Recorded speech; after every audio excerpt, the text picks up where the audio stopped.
All right, well, Emily Ann, I know you're so busy, so thank you for taking time for us today. Oh, thank you. And this place in particular, I know, has a lot of history. It's especially important to you. Can you just talk a little bit about what this place means to you?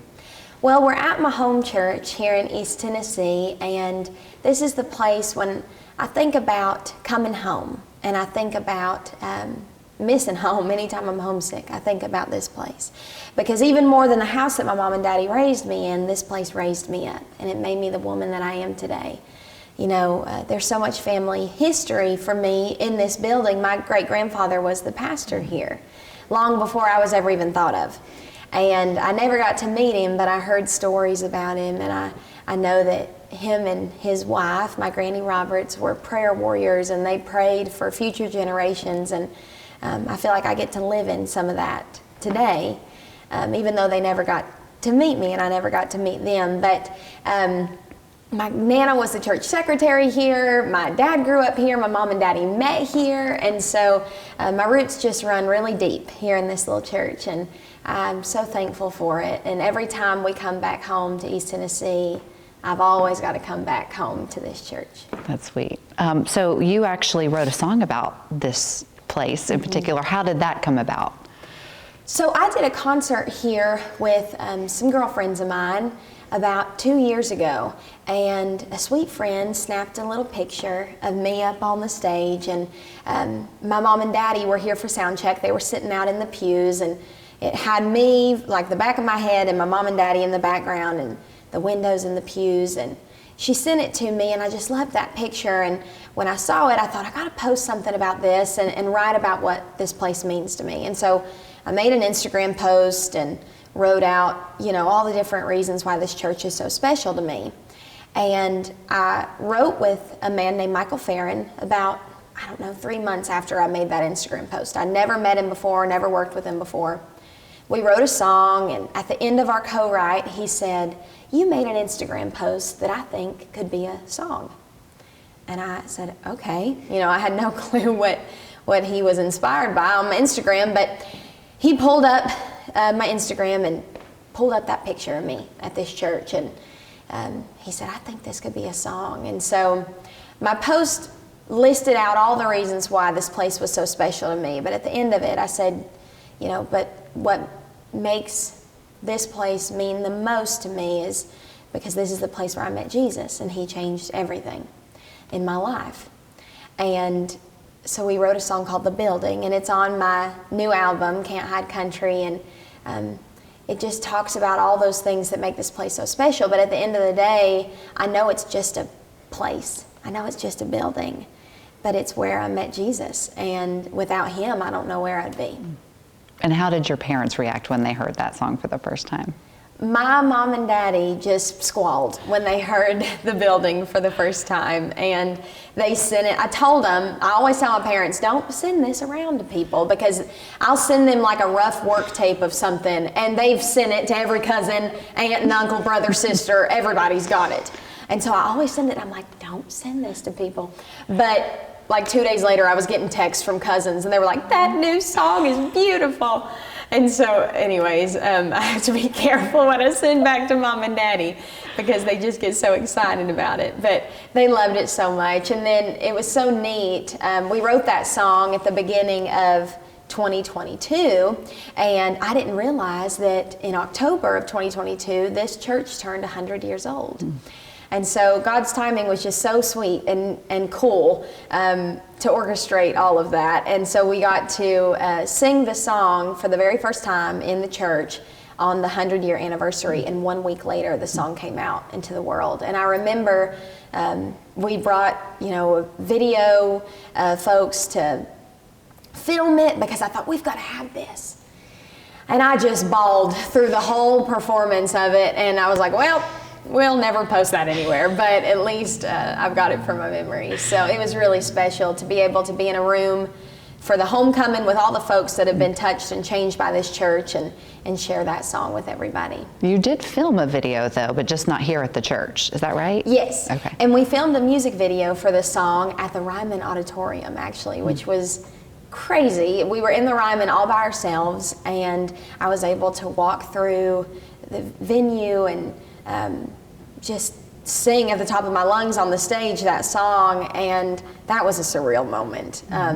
It was really, really incredible. We were able to capture what that song meant to me. And you know, I thought about doing it here at this church, about filming the music video here, but you know, I think that there's been so much that's changed in my life, and there's so many things that are so different, and I think it's okay for this place to be mine, and for it to not be something that I exploit all over the internet. And so we thought that it would be better to maybe leave this place, it's just mine, and do the video at the Mother Church of Country Music. So it was a good compromise. Well, you know, 2023 has been a huge year for you. Obviously, you released your debut album.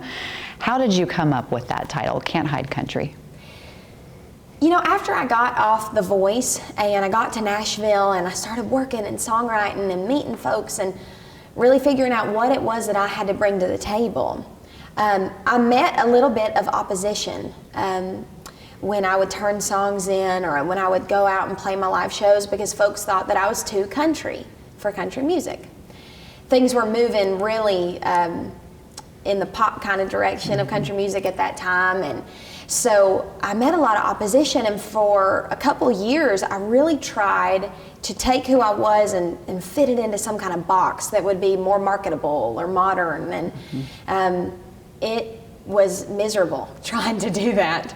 And so when it was time to start writing for this first project, and I knew that I had finally gotten the right team of folks around me that believed in who I was and what I wanted to bring to the table, instead of trying to change it, I started thinking about all of the years that I tried to hide my country. And I'm from East Tennessee. It comes out when I say hello. People know that I'm country. I can't hide who I am just by the way I talk. And so I thought about, you know, what if there was a song that says, hey, you can't hide country. It's so obvious it ain't even funny, so why would you try to?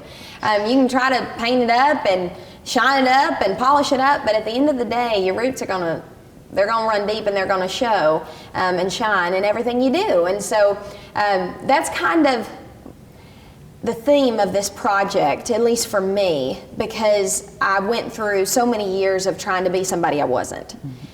And now I'm finally saying, this is who I am, and I'm just gonna be myself. Love it or hate it, it's who I am. And so Can't Hide Country was the perfect title for me, because it's just what I'm about and what I bring to the table, and I hope folks are ready for that country sound again. Well, and so far it seems like being yourself has really come with a lot of success. You've had a lot of big names too on this album. Yes. A couple in particular. Talk about how that came to be. What did that mean to you to have Vince Gill? And yeah. So we got to have an incredible collaboration on this project. On one of the songs, I have Vince Gill and Ricky Skaggs singing with me, which is wild. I still have to pinch myself every time I think about it. But that song that they sung on, it's called Still Searching, and it's the only song on the record that I didn't write. And it was pitched to me by a man named Jerry Salley, and I've written with him for years in Nashville. He's a wonderful friend. And I told him I was cutting my first record, and if he had any songs that he thought would fit me, that I would love to hear them. And so he sent me this song, Still Searching, and on the demo, Ricky Skaggs and Vince Gill were doing the background vocals. And this song was written and recorded years and years ago. It was never released. And I loved the song. It's about a relationship and a woman who is waiting for the right man. But when I heard it, it spoke to me so much in where I was in my career. I was waiting for the right folks to believe in what I had to bring to the table. The song says, I'm still searching for answers, still searching for reasons to believe, still searching for ways to imagine that feeling, still searching for someone who's searching for someone like me. And that's how I felt in my career. I was searching for somebody who was looking for somebody like me, and what I had to say and what I had to bring. And so that song spoke to me so much. And when I heard Ricky and Vince on the demo, I was like, well, I can't record it without getting them on my version. And I know Ricky pretty well. He came out to sing with me on The Voice, and he has been such an incredible friend and mentor through the years. And so I reached out to him, but I actually had never met Vince Gill. But some folks on my team knew him. And so they reached out to Vince, and I reached out to Ricky, and they both agreed to do it. And I actually got to meet Vince finally just a couple days ago, actually, at the Grand Ole Opry. We were both playing there together. And so he walked up to me and he said, "Thanks for having me on your album." I was like, thank you. Don't thank me, thank you. And so anyways, that is just a dream come true. And every time I see that on the credits, every time that song comes up and I hear it and think about it, I just can't hardly believe that they're singing on my album. So that was a dream come true for sure. That's amazing. Do you ever imagine a day where maybe the three of you can sing it together? Oh, I dream of a day that we could all be at the Grand Ole Opry together and perform that song live. It's going to happen. I've prayed about it. I've talked to Jesus about it, and I know that it's going to happen. Well, tell me about that. The Grand Ole Opry, you were just there, and this is not the first time you've done it. You've done it a lot now. Is it still like a pinch me moment when you perform there? You know, I've played at the Grand Ole Opry 18 times now, and I always think every time I go back that it's going to feel a little bit more normal, maybe, this time around. And it never does. It never does. It always makes me so nervous. And I don't really get nervous on stage anymore, but I always get nervous at the Grand Ole Opry. You know, when you stand side stage and you're looking out at the crowd and you see the circle and you're being introduced, they always say, you know, this next lady's from East Tennessee, and you might remember her from her time on NBC's The Voice. And they're introducing me, and I'm standing side stage, and I'm always thinking, are they talking about me? Me? It just doesn't feel real. And I hope one day that it'll feel a little bit more normal so I can enjoy it more and soak it in. But it's always like a wedding day. It's like a, you know, you get there and you want to soak up every single moment, and it's over before you know it. So I hope one day it feels a little bit more normal, but I don't know if it ever will. Oh gosh, I can't even imagine what it's like to be on that stage. I do want to talk about the one song on your album called Keep On. You talked a little bit about how you're trying to fit inside a box that just didn't seem to be working. Yeah. Is that what that song was about? And you know, you've come a long way. The Voice, that was almost 9 years ago. Yeah. And you're really evolving, which I think people are starting to see, but is that what that song is about? There's a song called Keep On my project, and it is real special to me because I wrote it during a time where I really felt like giving up, if I'm being honest. It's been almost 9 years since I was on The Voice, and a lot has changed and a lot has happened, and there's been a lot of hard work that I've put in, and days and months and years where I felt like I wasn't seeing the fruit. And I wondered if I would ever get to the place that I was trying to get to. And I think we all find ourselves there in different seasons of our lives and for different reasons. But, you know, this dream that I'm chasing has felt kind of slow going to me since The Voice. But now that I look back, I realize that I needed all that time to grow and to develop. And if I had given up back then, oh, it would have been such a shame. Because I'm able to now start to feel like I'm seeing the fruit. And all those seeds that I was sowing are starting to grow.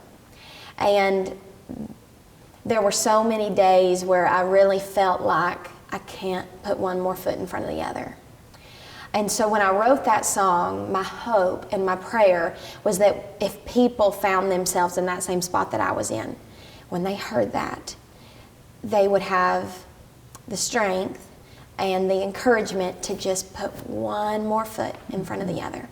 Because we don't have to think about, you know, a year from now. We don't need to think about a month from now. We don't even need to think about a week from now. But if we can think, I can put one more foot in front of the other, and just one step at a time, I can keep on going, then you can keep on going. And I think for a lot of my journey, from The Voice to now, I was always thinking about way far ahead. And it would overwhelm me because I thought, how am I going to get from here to there? And I'm so thankful that through that crazy process and feeling crazy of like, I don't know how I'm gonna get from here to there, I learned I don't have to worry about that long journey. I just need to put one foot in front of the other. I need to just keep going. And I don't have to worry about how I'm gonna get there. God's gonna get me there. It's gonna work out. But if I can just keep on doing my best and keep on showing up every day, then the right doors are gonna open and I'm gonna get to where I'm getting to. It might not be in the time that I think it should be, but I'm gonna get there. And so that song, it means a whole lot to me. And I talk about my dad a lot on stage and in interviews because he has been such an inspiration to me as somebody who just never gave up. He fell and broke his back when he was 21 years old, and the doctors told him he'd never walk again. And he was determined to walk again. And so he went through a couple years of therapy and went from a wheelchair to a walker to 2 canes to 1 cane to now just wearing some braces and working every day of his life, not letting it slow him down for anything.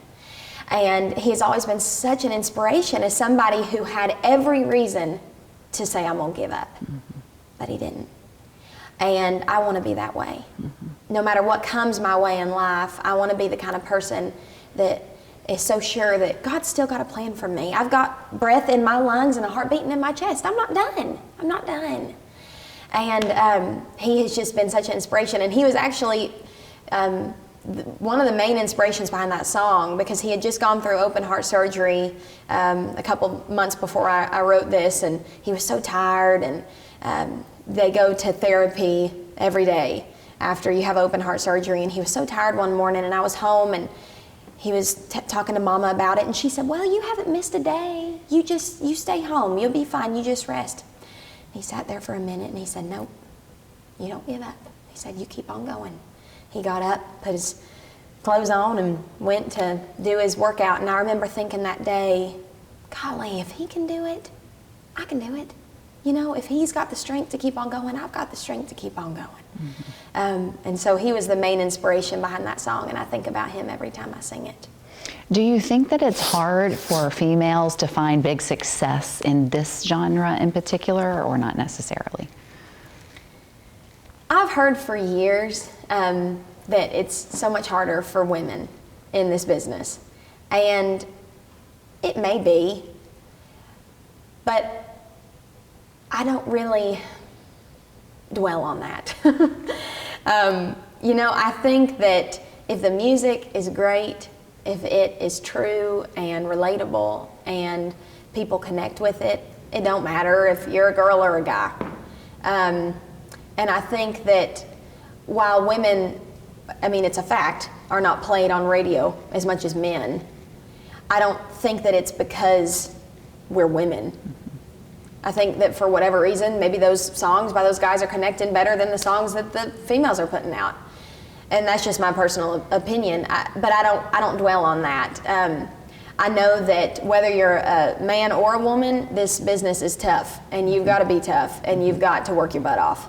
And so I focus on that more than focusing on like, oh, I've got to work extra hard because I'm a woman. No, you just got to work hard. Well, let's talk about another song on your album, He Set Her Off. This is a very entertaining music video.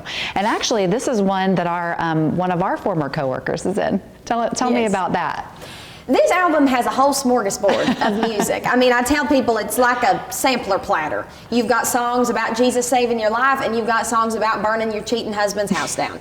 So one of my songs on this record is called He Set Her Off, and it's wild and crazy. It is a good old-fashioned white trash breakup song. I mean, it's crazy.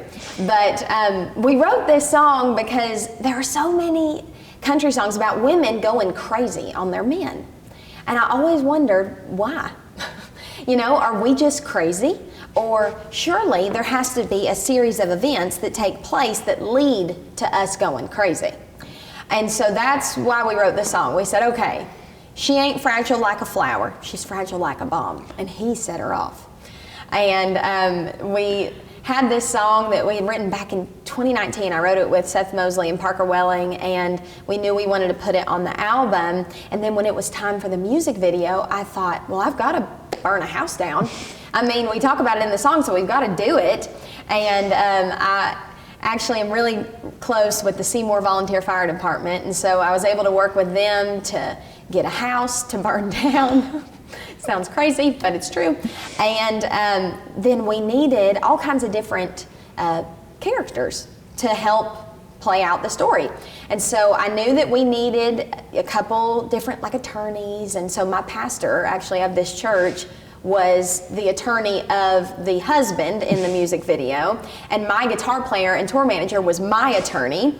And then we actually had Knoxville's own Russell Viven as the judge. And I knew immediately, my team was like, we've got to have a judge, we've got to have a cop, we've got to have all these people.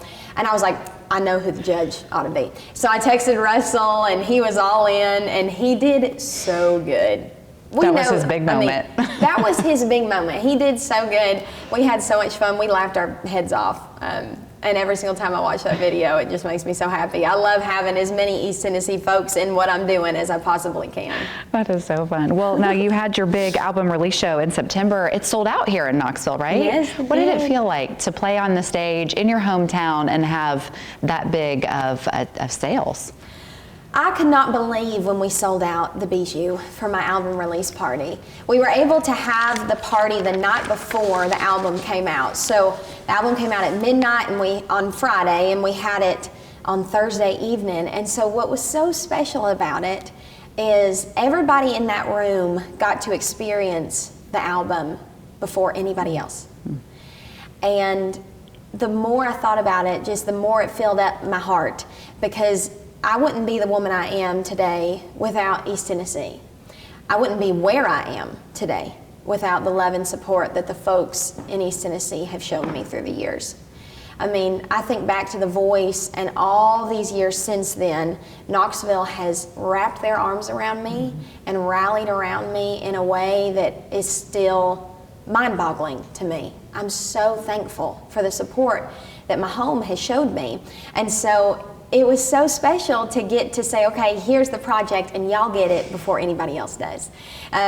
So that was really, really neat. And I saw so many friends and family, but new folks too. We had folks travel in from all over. We had people fly in from South Dakota, which I'm like, I've never even been to South Dakota. We had folks from Atlanta and Alabama and North Carolina, and that was crazy too, because it's still hard for me to wrap my head around the fact that my music is everywhere, and folks know it everywhere, not just here in Knoxville.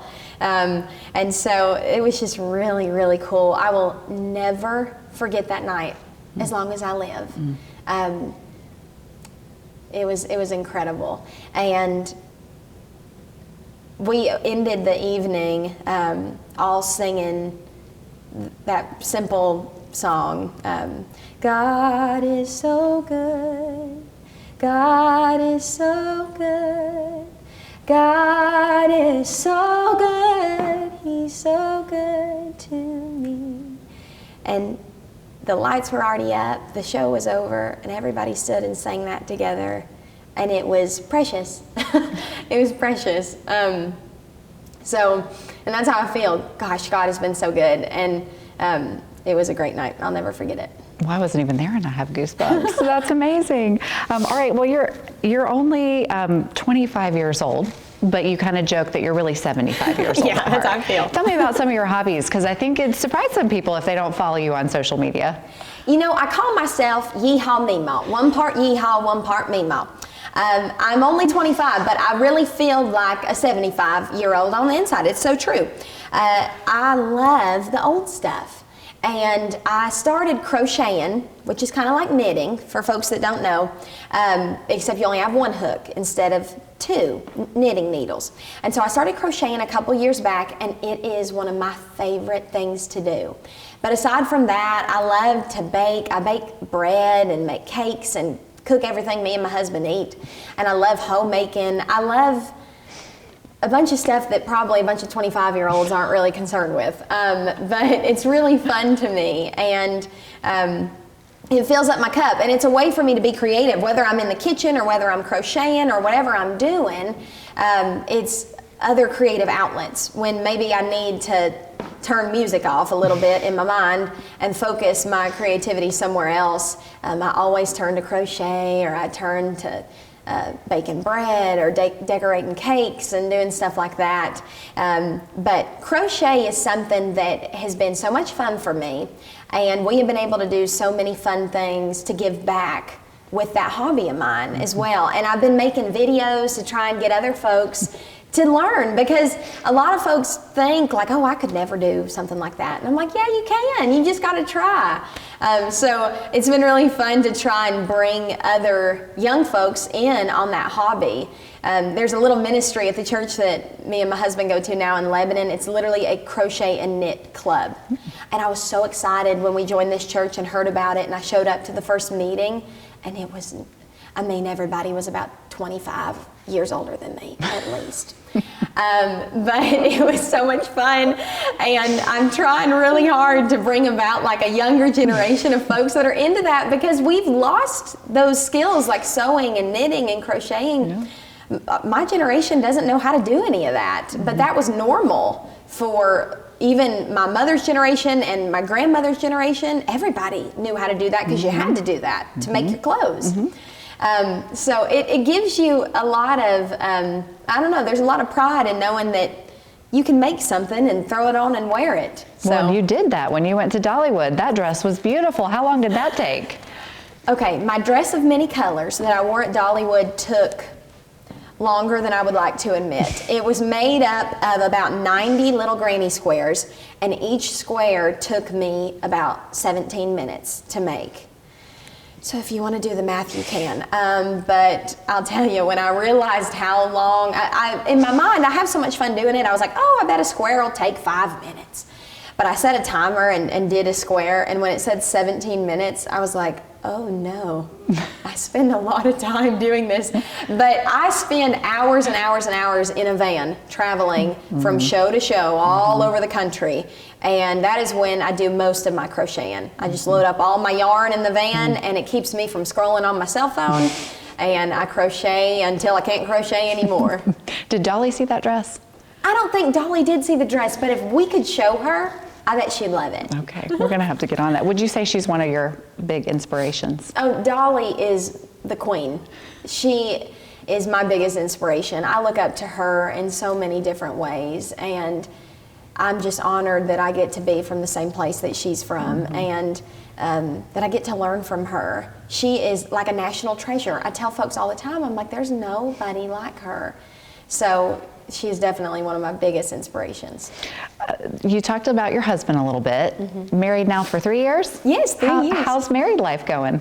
Married life is the best. It has been the biggest blessing to me, and I feel like it's one of the greatest treasures in my life to be his wife.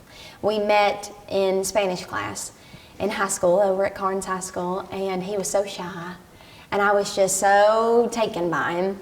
And we actually started dating before I went on The Voice, so he went through that whole journey with me, has been with me every step of the way.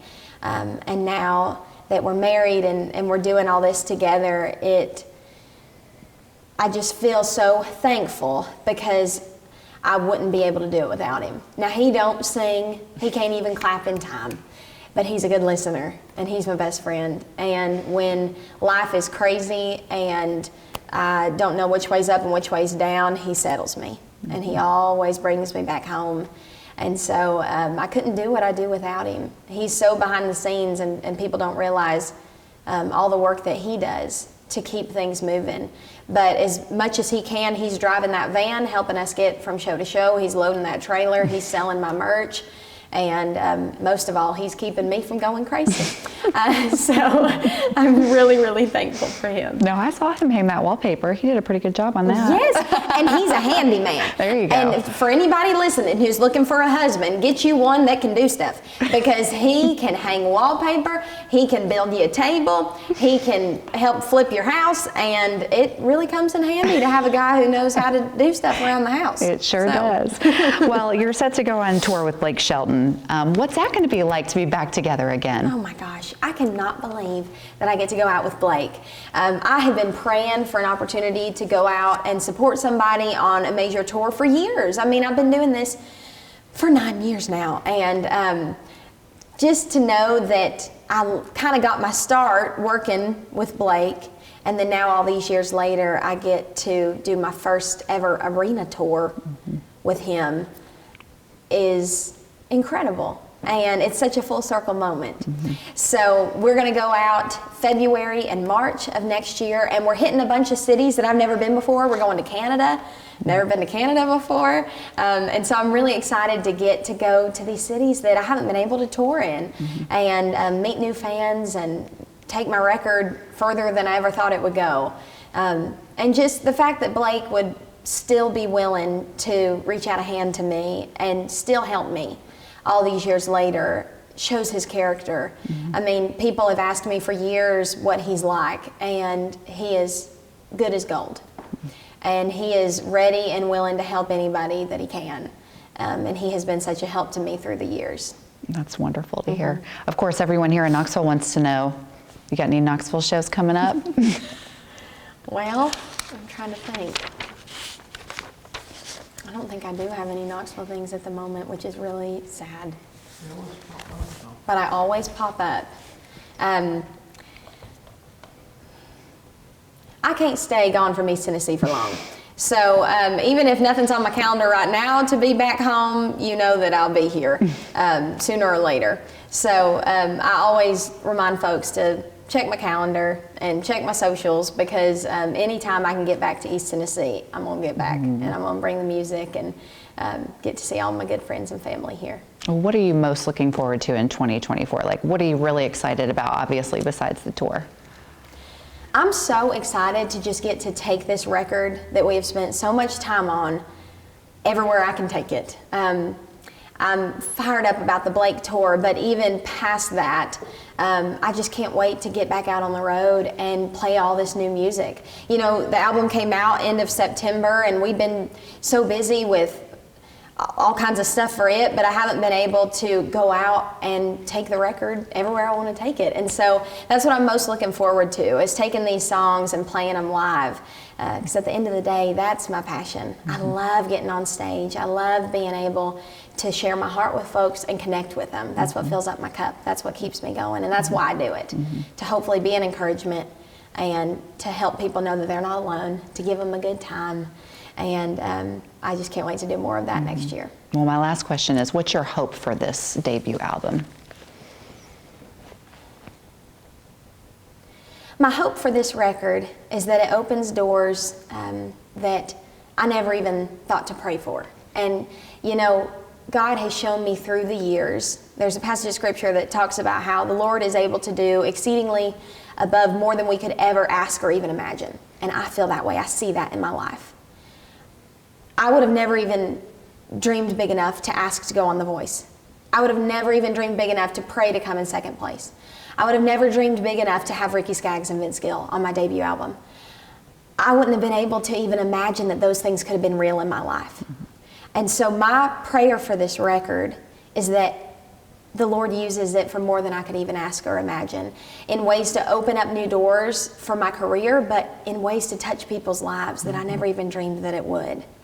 Because at the end of the day, any type of success that I'm able to get from this album is fine. But I do what I do because I hope and I pray that God will use this voice that He's given me to be an encouragement to folks. There is all kinds of craziness happening in the world, all kinds of craziness happening in our own lives day to day. And I just hope that when people hear this album, they're able to know that they can keep on going, that it takes them back home to a place that raised them up, made them who they are, maybe that they feel far away from, that they're able to feel sassy and confident in times where they don't feel sassy and confident, and that they're able to celebrate the little things in life. This album encompasses so many different parts of life, and I just hope that when people hear it, they hear their story, and that they're encouraged by it and uplifted most of all. And you have a big announcement coming in January. Is anything you can preview for us? No.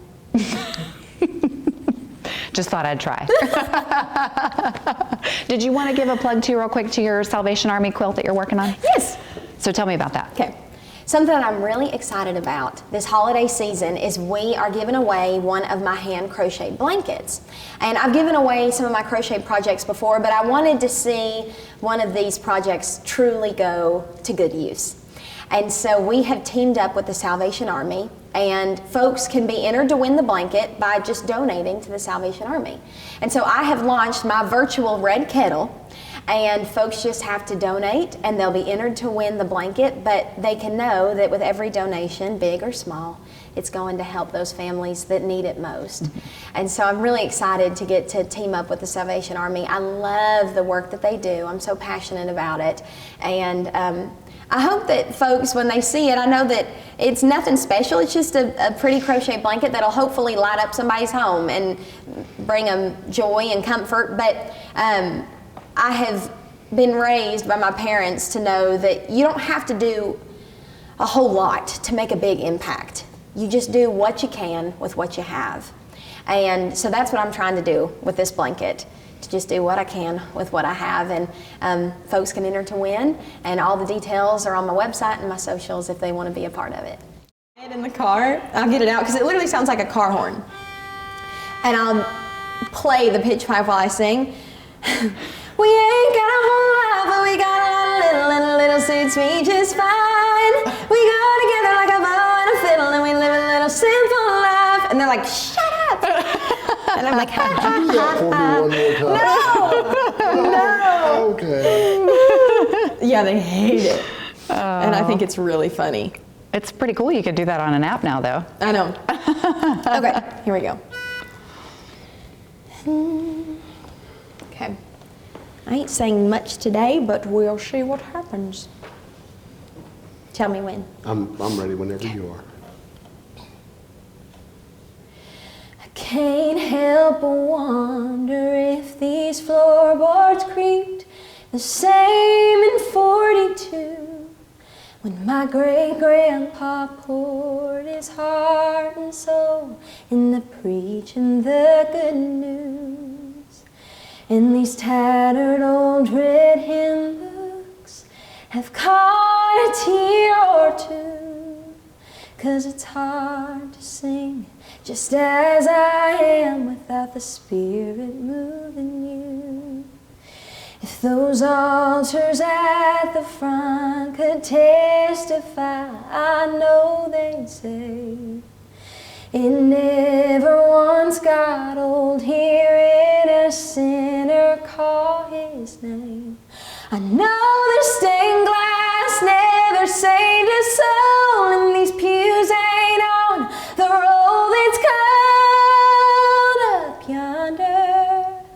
I know the pulpit's just a wooden stand, but it's felt the power of God's hand as His glory filled the place with awe and wonder.